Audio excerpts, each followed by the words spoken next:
And right now, Herald-Tribune political editor Zach Anderson joins us to talk about the District 72 special election last night. Zach, thanks for joining us. So I guess my first question is, was this a vote of change?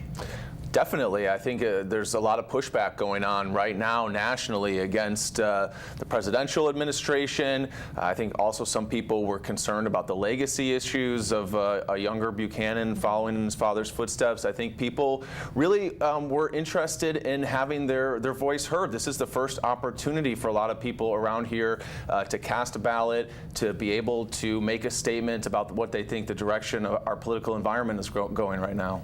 Yeah. Now, what do you think this means, if anything, come November?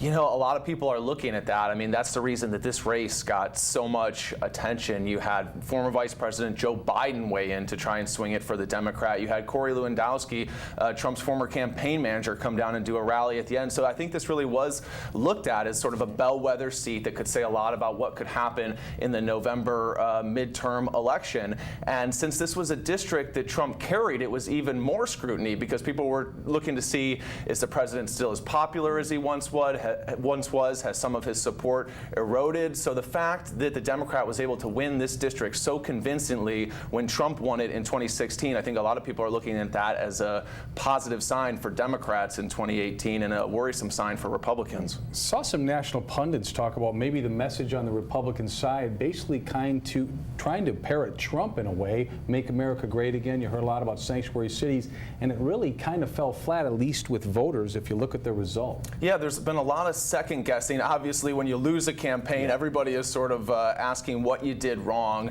There's a number of things that happened. Some people would say that it's just a national political climate and there's not a lot that Buchanan could have done necessarily. I don't know if that's the case or not. I think the messaging wasn't potentially as tailored to this community as some people would have hoped, even some Republicans.